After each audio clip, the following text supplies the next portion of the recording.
Қайырлы күн баршаңызға, каналыма қош келдіңіздер. Сіздермен каркадеден жасалынатын сусынның рецептімен бөлісемін. Өте дәмді, керемет болып шығады. Егер каналға тіркелмеген болсаңыздар, каналға тіркеліп қойыңыздар. Қоңыраушаны басып қойсаңыздар, сіздерге бірінші болып жаңа видеом ашылатын болады. Мен осындай каркаде сатып алдым магазиннен. Осындай каркаде қолданатын боламын. Алдымен 2 ас қасықтай каркадемізді ыдысқа саламыз. Сосын үстінен қайнап тұрған суымызды құямыз. Енді дәмі шыққанша қақпағын жауып қойып қоямыз. Оған дейін лимонымызды жуып, ыстық суға лимонымызды турап дайындап алатын боламыз. Бірнеше бөлік турап дайындап қоятын боламыз.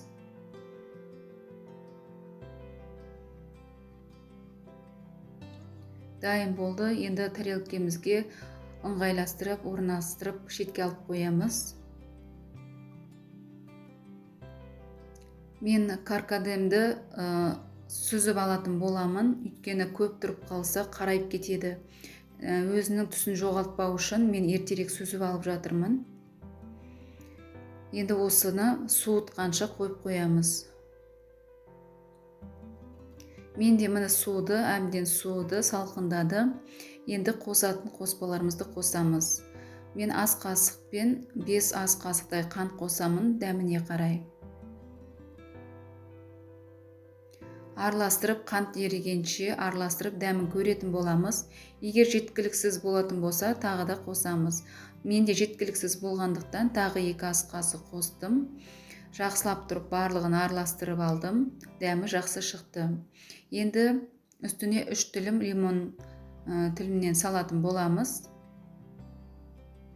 Және дәмін шығаратын, дәмін әдемі шығару үшін жалбыз осындай, яғни мята осындайдан 3 веткасын салатын боламыз. 3 таяқшасынан салып, қақпағын жауып, дәмі шыққанша қойып қоямыз.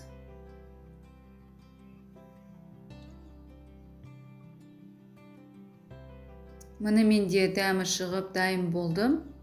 Енді қазір стаканға құйып дәмін көретін боламыз. Өте дәмді, керемет болып шығады. Қазір құямын. Және 1 тілім лимонның кусогынан салып, стаканның шетіне әдемілікке, сөйтіп қонақтарыңызға ұсынсаңыздар болады. Дәмі өте керемет дәмді болып шыққан, жасап көруге кеңес беремін. Егер каналға тіркелмеген болсаңыздар, каналға тіркеліп қойыңыздар. Сонда сіздерге бірінші болып жаңа видеом ашылатын болады. Өте дәмді сусынның бірі, жасап көріңіздер. Баршаңызға ас болсын, сау болыңыздар.